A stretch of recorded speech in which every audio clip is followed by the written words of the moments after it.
स्वागत दोस्तों, अगर चैनल के सामने मोदी हम चलेंगे। सबसे पहले सबसे बड़ी अपडेट बताएंगे दोस्तों। उत्तर प्रदेश में आज कांग्रेस पार्टी करने जा रही थी विधानसभा का पूरी तरीके से घेराव बताएंगे। इसके बाद बीते रात ताबड़तोड़ छापेमारी करते हुए कांग्रेस पार्टी के नेताओं को एक के बाद एक घर में बंद किया गया, नजरबंद किया गया दोस्तों। यहां तक की गाड़ियों पर भी जाकर पुलिस वाले जाकर बैठ के बताएंगे डिटेल में क्या है पूरा मामला, किस तरीके से कांग्रेस पार्टी के नेताओं को ताबड़तोड़ हिरासत में ले जाने की जानकारी आ रही है दोस्तों। और पूरी तरीके से उत्तर प्रदेश के अंदर बीजेपी सरकार का पूरा तंत्र हिल चुका है दोस्तों। डिटेल में जानकारी अब तक पहुंचाएंगे। इसी के साथ में चलेंगे एक और बड़ी खबर की तरफ, जहां पर हिमंता विश्व शर्मा खुश हो रहा था कि असम के अंदर कांग्रेस पार्टी के बड़े नेता ने इस्तीफा दे दिया है दोस्तों। लेकिन जब प्रियंका गांधी का फोन जाता है तो पूरी तरीके से स्थिति पलट जाती है और हिमंता विश्व शर्मा को फिर से नाराजगी मिलती है दोस्तों। बताएंगे किस तरीके की निराशा में फिर डूब गए हिमंता विश्व शर्मा। इसी के साथ में चलेंगे एक और बड़ी अपडेट तरफ, जहां पर महाराष्ट्र के अंदर मुस्लिम विधायक के शिवरात्रि के मौके पर मंदिर जाने के बाद कौन सा नया विवाद हुआ है दोस्तों, और किस तरीके के शुद्धिकरण के नाम पर की गई है हरकतें, जिसे लेकर लोगों के मन में कई तरीके के सवाल और नई तरीके का बहस छिड़ गया है। बताएंगे डिटेल में क्या है पूरा मामला। लेकिन उससे पहले अगर आप भी मानते हैं दोस्तों कि बेशक उत्तर प्रदेश के अंदर कांग्रेस पार्टी का केवल एक ही विधायक को विधानसभा के अंदर, इसके बावजूद प्रियंका गांधी के नेतृत्व में उत्तर प्रदेश कांग्रेस का संगठन इतना मजबूत है कि योगी आदित्यनाथ और पूरी की पूरी बीजेपी की सरकार विधानसभा घेराव के कॉल से डरी पड़ी है और इसीलिए ताबड़तोड़ हिरासतबाजी की जा रही है और नजरबंद किया जा रहा है। तो इस वीडियो को लाइक करके लाल बटन दबाकर चैनल को सब्सक्राइब करके बेल आइकन दबाकर कमेंट बॉक्स में अपनी राय जरूर लिखकर ज्यादा से ज्यादा वीडियो को शेयर कीजिएगा। चलते हैं सबसे पहले सबसे बड़ी ब्रेकिंग न्यूज अपडेट की तरफ, जहां पर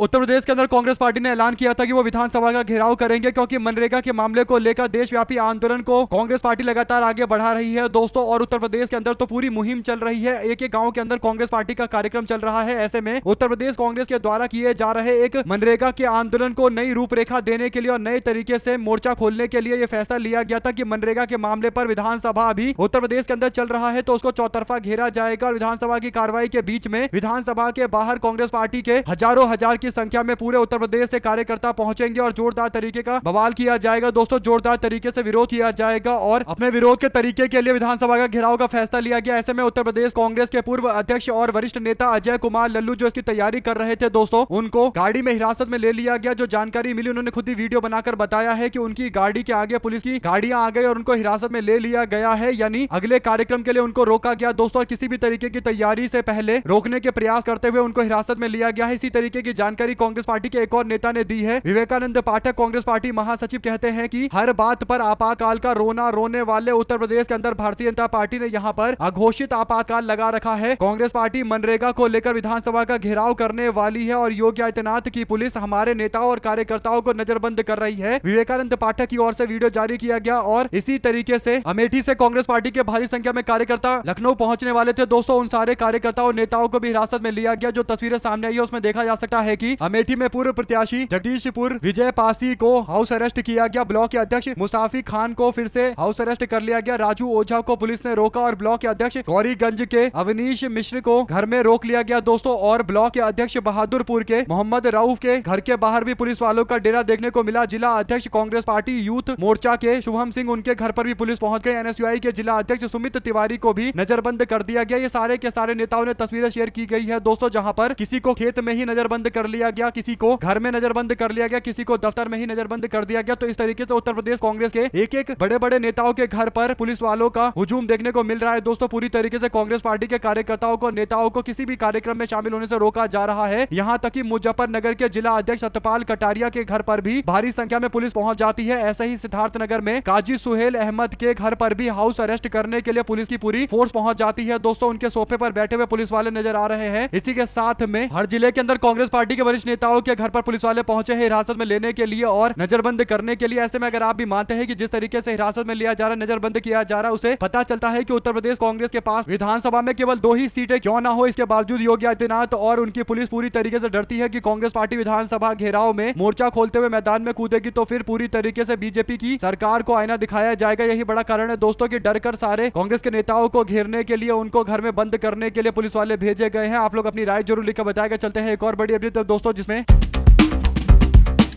असम के मुख्यमंत्री हिमंता विश्व शर्मा इस बात से खुश हो गए कि कांग्रेस पार्टी के वरिष्ठ नेता भूपेन बोरा ने अपने पोस्ट से इस्तीफा दे दिया है। जो प्रदेश के अध्यक्ष थे दोस्तों, लगभग 5 साल प्रदेश के अध्यक्ष रहे, उसके बाद उन्होंने अपने पोस्ट से अचानक इस्तीफा दिया तो बीजेपी वाले खुश हो रहे थे कि कांग्रेस पार्टी में फूट पड़ गई है और वरिष्ठ नेता इस्तीफा दे रहे हैं। इसका मतलब कांग्रेस पार्टी और कमजोर हो जाएगी और असम के अंदर एक तरफा चुनाव जीतने का मौका मिलेगा, यानी चुनाव में फायदा मिलेगा। हिमंता विश्व शर्मा के द्वारा बोला जाता है कि एकमात्र हिंदू नेता जो कांग्रेस पार्टी में असम में थे, अब वो कांग्रेस पार्टी से अलग हो गए हैं, इस्तीफा दे चुके हैं। बाद में में पता चलता है कि भूपेन बोरा के इस्तीफे के बाद कांग्रेस पार्टी आला कमान ने उनका इस्तीफा ठुकरा दिया दोस्तों, और कहा कि आप कांग्रेस पार्टी के कार्यकर्ता और कांग्रेस पार्टी के वरिष्ठ नेता हैं, आप अपना इस्तीफा वापस लीजिए। और कांग्रेस पार्टी के नेता वरिष्ठ नेता मल्लिकार्जुन खड़गे ने इस्तीफा मानने से मना कर दिया दोस्तों। इसके बाद कई सारे नेता इनको मनाने के लिए इनके घर पर गए और भूपेन बोरा को मनाने के बाद आखिरकार ये मान गए और शाम होते होते इन्होंने अपने इस्तीफे को वापस ले लिया और हिमंता बिस्वा शर्मा को बता दिया कि जब तक तुम्हें पोस्ट से हटाएंगे नहीं तब तक कांग्रेस पार्टी में बने रहेंगे और कांग्रेस पार्टी की सरकार बनाने का गारंटी हमने ले रखा है। तो अब भूपेन बोरा फिर से वापस से कांग्रेस पार्टी से जुड़ गए हैं दोस्तों। पार्टी के कुछ मामले को लेकर मतभेद हो गए थे, हालांकि कांग्रेस पार्टी के आला कमान के दखल के बाद वे मान गए हैं। ऐसे में हिमंता बिस्वा शर्मा के लिए बुरी खबर है कि कांग्रेस का एक नेता जिसको बड़ा नेता बता रहे थे हिमंता बिस्वा शर्मा और आनंद फानन में जल्दीबाजी में बयान दे रहे थे, अब उनको अपने बयान पर पलटना पड़ेगा। अब देखते हैं दोस्तों भूपेन बोरा ने जिस तरीके से इस्तीफा वापस लिया है और हिमंता बिस्वा शर्मा को चैलेंज किया है, आने वाले दिनों के अंदर असम के अंदर और ज्यादा सरगर्मियां बढ़ेंगी। आप लोग अपनी राय जरूर लिखकर बताएगा। चलते हैं एक और बड़ी अपडेट दोस्तों, जिसमें महाराष्ट्र के अंदर संभाजी नगर में शिवसेना शिंदे गुट के विधायक और पूर्व मंत्री अब्दुल सत्तार ने महाशिवरात्रि के मौके पर मंदिर में दर्शन करते हुए मंदिर में पूजा भी किया। सत्तार के दर्शन के बाद एक युवक ने मंदिर परिसर में गौमूत्र को छिड़ककर शुद्धिकरण करने का दावा किया और युवक का गौमूत्र छिड़कने का वीडियो वायरल हो रहा है। सत्तार मांसाहारी भोजन करते हैं, उनके अनुसार शिवरात्रि जैसे पवित्र दिन ऐसे व्यक्ति का मंदिर में प्रवेश करना उचित नहीं है। और बीजेपी के नेता बोले, कहा पहले हिंदू धर्म अपनाना चाहिए फिर गर्भगृह में जाना चाहिए। अब्दुल सत्तार के मंदिर जाने को लेकर नेताओं की प्रतिक्रिया सामने आ रही है। समाजवादी पार्टी के नेता अबू आजमी बोले, कहा कि भाई अब्दुल सत्तार हमेशा अपने गैर मुस्लिम भाइयों को खुश करने की कोशिश करते रहते हैं। उन्हें खुश रखने का मतलब ये नहीं कि एक मुस्लिम मंदिर में पूजा करे या फिर कोई हिंदू मस्जिद में आकर नमाज पढ़े। हर व्यक्ति को अपने अपने धर्म का पालन करना चाहिए। शिवसेना के नेता और पूर्व सांसद संजय निरुपम ने कहा कि शिव सबके हैं और शिव सर्वोपरि है और इस तरीके से बयानबाजी चल रही है दोस्तों। कुल मिलाकर शिंदे के नेता गए थे एकता दिखाने के लिए, लेकिन उनका विरोध करते हुए युवक ने जो किया है उसके बाद से अब अपने कई सारे लोगों के निशाने पर भी आ जाएंगे अब्दुल सत्तार। आप लोग अपनी राय जरूर लेकर बताएगा। चलते हैं एक और अपडेट दोस्तों, जिसमें चुनाव आयोग ने पश्चिम बंगाल के अंदर 7 अधिकारियों को सस्पेंड किया है, जिसमें सस्पेंड किए गए अधिकारी कुछ इस प्रकार है दोस्तों। पहले अधिकारी है सैफाउर रहमान, सहायक निदेशक कृषि विभाग AERO शमशेरगंज विधानसभा क्षेत्र के जिला मुर्शिदाबाद के, उनको सस्पेंड किया गया है। नीतीश दास जो राजस्व अधिकारी फरक्का एवं AERO 55 फरक्का विधानसभा क्षेत्र से जुड़े हुए हैं, उनको सस्पेंड किया गया है। डालिया रे चौधरी महिला विकास अधिकारी मैना गुड़ी विकास प्रखंड की है और उनको सस्पेंड किया गया है। इसी के साथ में मुर्शीद आलम सहायक कृषि निदेशक सूती ब्लॉक में 57 सूती विधानसभा क्षेत्र से जुड़े हुए हैं, उनको भी सस्पेंड किया गया है। ऐसे ही सत्यजीत दास को और जयदीप कुंडू को और देवाशीष विश्वास को भी सस्पेंड किया गया है। टोटल 7 ऐसे अधिकारी है जिनको चुनाव आयोग के द्वारा सस्पेंड किया गया है। आप लोग इस पूरे मामले में अपनी राय जरूर लिखकर बताएगा। चलते हैं एक और अपडेट दोस्तों, जिसमें पंजाब के मोगा के अंदर आम आदमी पार्टी ने एक रैली बुलाई थी दोस्तों। इस रैली में केजरीवाल खुद मौजूद थे, लेकिन रैली की तस्वीर और वीडियो अब शेयर की जा रही है। जो तस्वीरें सामने आई है उससे पता चल रहा है कि आम आदमी पार्टी का प्रभाव धीरे धीरे करके पंजाब में कम होता चला जा रहा है दोस्तों। 5 साल से आम आदमी पार्टी की सरकार चल रही है और अब जनता कहीं ना कहीं बदलाव की ओर देख रही है। यही बड़ा कारण है कि कांग्रेस पार्टी और शिरोमणि अकाली दल को लग रहा है कि वो एक विकल्प के तौर पर उभर सकते हैं। ऐसे में जयवीर शेरगिल की ओर से ये वीडियो शेयर किया गया है। जयवीर शेरगिल जो पहले कांग्रेस पार्टी के नेता थे, आजकल भारतीय जनता पार्टी में चले गए हैं दोस्तों। वे कहते हैं कि मोगा पंजाब रैली में आम आदमी पार्टी के नेता अरविंद केजरीवाल की रैली में मैदान चकाचक भरा हुआ है, जनता बहुत खुश है। 2027 में okay bye bye tata Delhi जैसी होने वाली है, बाकी सब चंगा है। कुल मिलाकर तंज कसते हुए ये बातें बोल रहे हैं। आप लोग इस पूरे मामले पर अपनी राय जरूर लिखकर बताइएगा दोस्तों। क्या लगता है आपको कि पंजाब फिर से परिवर्तन के लिए आगे आएगा या फिर पंजाब के अंदर रिकॉर्ड टूटेगा? अमूमन माना जाता है कि पंजाब में हर 5 साल के अंदर सरकार बदल जाती है, तो क्या इस बार भी वैसा होगा? साथ साथ दोस्तों देश की राजनीति में एक बार फिर से भूचाल आ गया है। इस बार निशाने पर दुनिया के सबसे बड़े समाज सेवी संगठन RSS वाले हैं और ये निशाना कांग्रेस पार्टी के नेता ने साधा है। दरअसल हुआ ये कि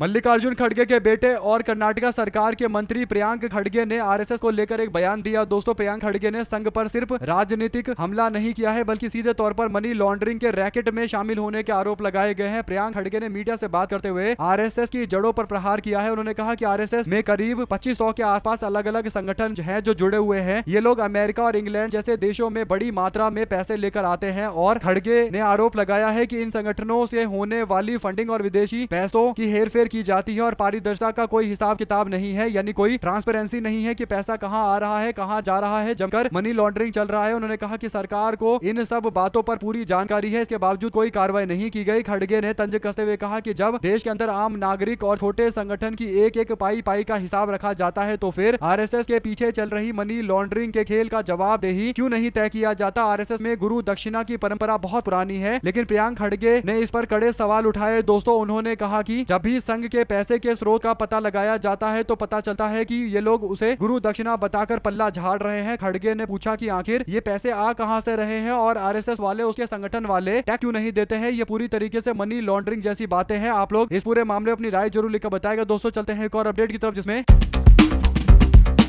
कांग्रेस पार्टी के पूर्व अध्यक्ष राहुल गांधी ने सोमवार को दावा किया कि महिला गिग वर्कर्स के साथ अन्याय और शोषण हो रहा है, लेकिन केंद्र और कई प्रदेशों की सरकार आंख मूंदकर इस पूरे मामले पर बैठी हुई है। राहुल गांधी ने महिला गिग वर्कर के न्याय की मांग करते हुए सारी बातें कही है। दोस्तों, आप लोग इस पूरे मामले अपनी राय जरूर लिखकर बताएगा। चलते हैं एक और अपडेट की तरफ, जिसमें कांग्रेस पार्टी ने अमेरिका के साथ ट्रेड डील पर मोदी सरकार को घेरा है। पूछा, बराबरी के आधार पर हुआ या फिर जबरदस्ती करवाया गया ये ट्रेड डील। सबको पता है कि जिस तरीके का ट्रेड डील हुआ है दोस्तों, ये ट्रेड डील बराबरी के आधार पर तो नहीं हुआ होगा, जरूर इसके पीछे कुछ ना कुछ बड़ा तगड़ा झोल है। आप लोग अपनी राय जरूर लिखकर बताएगा। कांग्रेस पार्टी महासचिव रणदीप सुरजेवाला ने अमेरिका के साथ हुए व्यापारिक समझौते को लेकर सोमवार को मोदी सरकार पर निशाना साधते हुए कहा कि भारत के हितों पर बीजेपी की सरकार ने दाव लगाया है और देश को पूरी तरीके से बर्बाद करने के लिए ये हस्ताक्षर ये साइन करके आए हैं और ये समझौता बराबरी का तो कतई नहीं है। उन्होंने दावा किया कि ये समझौता कई अमेरिकी कृषि उत्पादों को भारतीय बाजार में भेजने की एक साजिश के तहत किया गया है। इसमें आत्मनिर्भरता तो कहीं दूर दूर तक नजर नहीं आती है, यानी भाजपा के लोग आत्मनिर्भर भारत बनाएंगे का दावा करते हैं, हकीकत सबके सामने है। रणदीप सुरजेवाला ने कहा कि व्यापारिक समझौते से देश की संप्रभुता यानी सोवरेनिटी को त्याग दिया गया है, गुलामी कभी कोई रास्ता नहीं हो सकता। इस बात पर हमेशा ध्यान रखना चाहिए। आप लोग अपनी राय जरूर लिखकर बताएगा। दोस्तों, अगर आप भी मानते हैं बिल्कुल सही बात है और बीजेपी वालों को इस समझौते पर देश की जनता के सामने माफी मांगना चाहिए और डील को तत्काल कैंसिल करना चाहिए, तो लिखकर जरूर बताएगा। चलते हैं एक और बड़ी अपडेट, जिसमें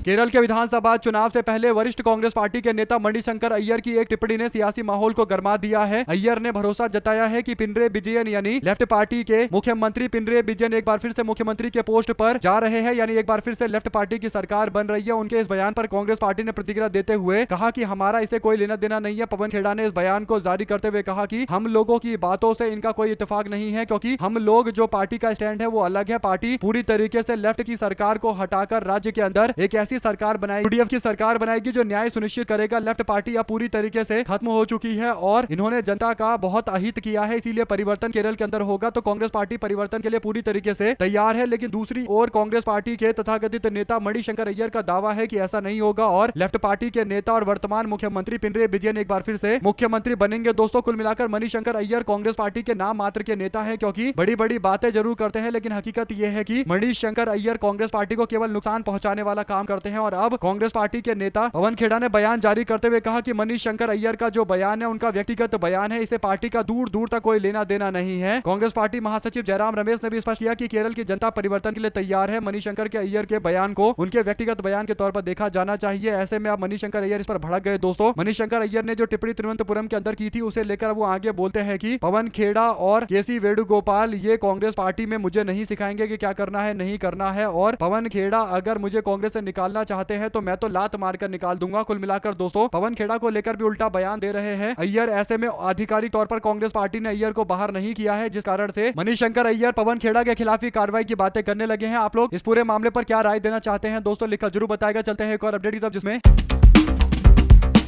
महाराष्ट्र के उप मुख्यमंत्री एनसीपी एपी के प्रमुख अजित पवार के विमान हादसे में मौत के मामले को लेकर गुत्थी अभी सुलझी नहीं है। अब उनके मंत्रालय ने उनके फर्जी साइन करके 75 फाइलों को मंजूरी देने की बात कही है, यानी अजित पवार के गैर मौजूदगी में 75 फर्जी साइन किए गए दोस्तों और फाइलों को मंजूरी दे दी गई। इस वजह से अब उनका मंत्रालय संदेह के घेरे में आ गया है। सवाल ये उठ रहे हैं कि उनके मौत के बाद, निधन के बाद किन किन महत्वपूर्ण फाइलों के साथ छेड़खानी किया गया, इसका जवाब मिलना चाहिए और क्या कोई बड़ा भ्रष्टाचार किया गया है। फिलहाल विपक्ष के विरोध के बाद मुख्यमंत्री देवेंद्र देवेंद्र फडणवीस ने 75 फाइलों पर रोक लगा दी है, जिसे अजीत दादा के निधन के बाद मंजूरी दी गई थी। 75 फाइलें अल्पसंख्यक विभाग के द्वारा मंजूरी दी गई थी और ये विभाग अजीत दादा के पास मौजूद था। 28 जनवरी को सुबह 8:46 पर बारामती के अंदर विमान हादसे में मौत हो गई थी। उनके साथ 5 और लोग मौजूद थे। दोस्तों ऐसे में राज्य सरकार ने 3 दिनों का राजकीय शोक रखा हुआ था, लेकिन अजीत दादा के मंत्रालय के अल्पसंख्यक विभाग ने 20 संस्थानों और 75 स्कूलों को अल्पसंख्यक दर्जा प्रमाण पत्र जारी कर दिया। मजेदार बात यह है कि फाइल पर अजीत दादा के सिग्नेचर थे, यानी अजीत पवार के सिग्नेचर थे। सवाल यह था कि जब मंत्रालय में कोई मंत्री मौजूद नहीं था और अजीत पवार की मौत हो गई थी, तो फिर मंत्रालय के अंदर फाइलें कौन पास कर रहा था, कौन अजीत पवार के फर्जी साइन करके आदेश पारित कर रहा था। तात्कालिक विभागीय मंत्री मणिक राव कोकाटे ने 12 अक्टूबर 2025 को अल्पसंख्यक दर्जा का प्रमाण पत्र बांटने पर रोक लगा दी थी। ऐसे में दोस्तों ये जो बातें सामने आई है, कहीं ना कहीं ये काफी गंभीर मामला है। इस पर तत्काल कार्रवाई की जानी चाहिए। अगर आप भी मानते हैं कि इससे क्या गंभीर होगा कि 75 फाइलों पर साइन करके अजीत पवार की मौत के बाद भी उसे पास किया जा रहा था। अपनी राय जरूर लिखकर बताएगा। दोस्तों चलते हैं एक और बिग न्यूज अपडेट की तरफ, जहां पर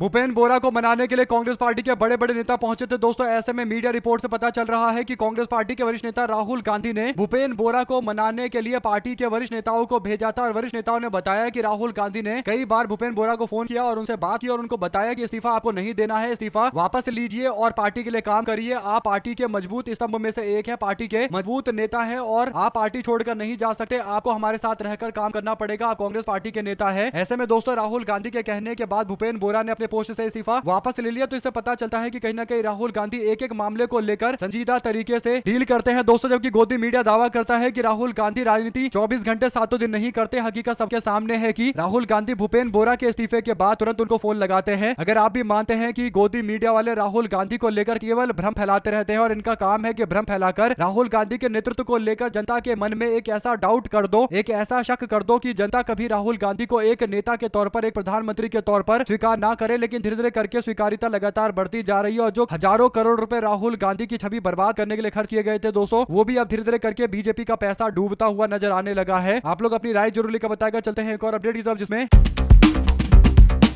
अमेरिका के साथ डील के बाद एक ऐसी बड़ी खबर सामने आती है दोस्तों, जिसे लेकर चिंताएं काफी ज्यादा बढ़ गई है। आपको बता दें कि एम्बेसडर है भारत के अंदर अमेरिका के सर्गियो गौर, उन्होंने कहा है कि वो चंडीगढ़ जा रहे हैं। चंडीगढ़ के अंदर वो भारत के वेस्टर्न कमांड के इंडियन आर्मी से मुलाकात करेंगे, यानी जो पाकिस्तान बॉर्डर वाला इलाका है दोस्तों, जहां पर ऑपरेशन करने की जिम्मेदारी जिस सेना की होती है, जिस सेना के एक टुकड़ी की होती है जिसे वेस्टर्न कमांड बोला जाता है, वो पूरी तरीके से देखते हैं कि बॉर्डर पर पाकिस्तान के द्वारा कोई ऐसी गतिविधि ना की जाए जिससे भारत को नुकसान हो और पाकिस्तान को मुंह तोड़ जवाब दिया जाता है। दोस्तों वहां पर अमेरिका के एम्बेसडर यानी अमेरिका के राजदूत के जाने का क्या मतलब है, ये एक बड़ा सवाल पूछा गया है। पवन खेड़ा ने कहा कि ये क्या भारत के नए वाइसराय ऑफ इंडिया है? क्या अमेरिका को नरेंद्र मोदी ने भारत की पूरी जिम्मेदारी सौंप दी है? क्या भारत को गुलाम बनाने की कोशिश कर रहे हैं नरेंद्र मोदी, जो वेस्टर्न कमांड में जाकर ये व्यक्ति मुलाकात कर रहा है हमारे देश के आर्मी चीफ से? अगर आप भी मानते हैं कि वेस्टर्न कमांड जो है इंडियन आर्मी का, वहां पर किसी को नहीं जाना चाहिए और वेस्टर्न या कोई भी कमांड हो वो एक ऐसी जगह है या फिर एक ऐसा व्यवस्था है जिसमें किसी भी विदेशी को जाने का तो कोई औचित्य नहीं है, इसके बावजूद ये व्यक्ति जा रहा है। दोस्तों आप लोग इस पर अपनी राय जरूर लिखकर बताएगा। और प्रेस कॉन्फ्रेंस का भी आयोजन किया गया था। ऐसे में ज्यादा से ज्यादा वीडियो को शेयर कीजिएगा। चलते हैं एक और बड़ी अपडेट तरफ, जिसमें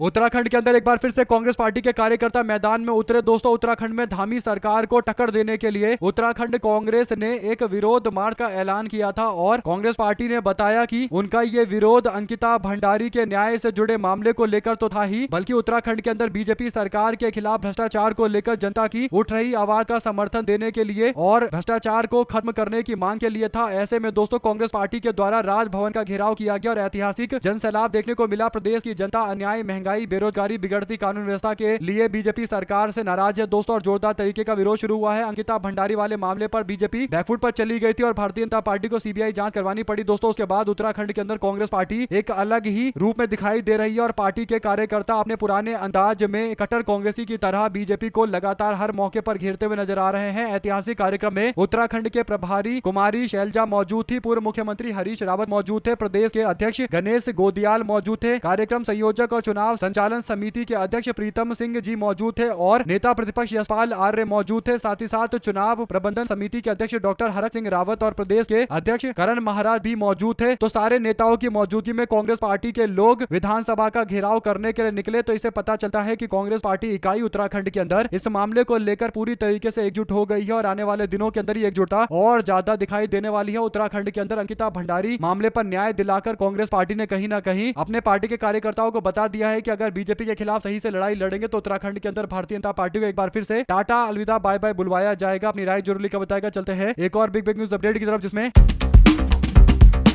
सुप्रीम कोर्ट में सोमवार को जलवायु कार्यकर्ता सोनम वांगचुक की रिहाई से जुड़े मामले को लेकर सुनवाई की गई और कोर्ट ने केंद्र सरकार से पूछा कि सोनम वांगचुक के खिलाफ जो वीडियो ट्रांसक्रिप्ट बयान का लिखित रूप है उसकी सही और सटीक अनुवाद क्यों नहीं दिया गया। अनुवाद कम से कम 98% तक सटीक होना चाहिए। सुप्रीम कोर्ट वांगचुक की पत्नी गीतांजलि अंगमो की ओर से दायर किए गए बंदी प्रतिक्षण यानी हैबस कॉर्पस के मामले की सुनवाई कर रहा था। दोस्तों, जस्टिस अरविंद कुमार और जस्टिस PV वराले की बेंच ने अतिरिक्त सॉलिसिटर जनरल M नटराज से कहा कि उन्हें सोनम वांगचुक के भाषण का असली ट्रांसक्रिप्ट चाहिए। उन्हें भाषण का असली ट्रांसक्रिप्ट जल्द से जल्द मुहैया करवाए जाए और AI के दौर में बीजेपी सरकार अभी तक ट्रांसक्रिप्ट नहीं दे पा रही है। दोस्तों, ट्रांसक्रिप्ट निकालने में केवल 1 मिनट का टाइम लगता है, बल्कि उससे कम में भी किसी भी वीडियो का ट्रांसक्रिप्ट निकाला जा सकता है। इसके बावजूद भारतीय जनता पार्टी की सरकार कोर्ट को ट्रांसक्रिप्ट मुहैया नहीं करवा पा रही है और इतना टाइम ले रही है कि कोर्ट को बोलना पड़ा कि हमको वीडियो का ट्रांसक्रिप्ट दीजिए। आप लोग इस पर क्या राय देना चाहते हैं दोस्तों, लिखकर जरूर बताइएगा। अगर आप भी मानते हैं कि बीजेपी सरकार के लोगों को बताना चाहिए कि आखिर सोनम वांगचुक को जेल में रखकर उन्हें क्या मिल रहा है, सोनम वांगचुक तबियत खराब होने के बावजूद जेल से बाहर क्यों नहीं आ सकते, इसका जवाब बीजेपी की सरकार को देना चाहिए। ज्यादा से ज्यादा वीडियो को शेयर कीजिएगा दोस्तों, और अगर आप लोग कुछ और कहना चाहते हैं तब भी लिखकर जरूर बताएगा। और आपसे एक बार फिर से मिलेंगे दोस्तों, लेकिन उससे पहले आपसे जानना चाहेंगे क्या उत्तर प्रदेश के अंदर कांग्रेस पार्टी, युवा कांग्रेस और कांग्रेस पार्टी की इकाई जिस तरीके से काम कर रही है, क्या आपको लगता है कि आने वाले 27 के चुनाव में उत्तर प्रदेश के अंदर कांग्रेस पार्टी एक बहुत बड़ी भूमिका निभाएगी और 2024 के चुनाव में समाजवादी पार्टी की इतनी बड़ी जीत का एक बड़ा कारण कांग्रेस पार्टी के संगठन भी था दोस्तों, जिस संगठन ने विस्तार किया और उत्तराखंड उत्तर प्रदेश दोनों जगह पर कांग्रेस पार्टी मजबूत स्थिति में है। आप लोग अपनी राय जरूर लिखकर बताएगा। ज्यादा से ज्यादा वीडियो को शेयर कीजिएगा ताकि पल पल की पूरी अपडेट आप लोग तो लगातार आगे इसी तरीके से पहुंचते रहे।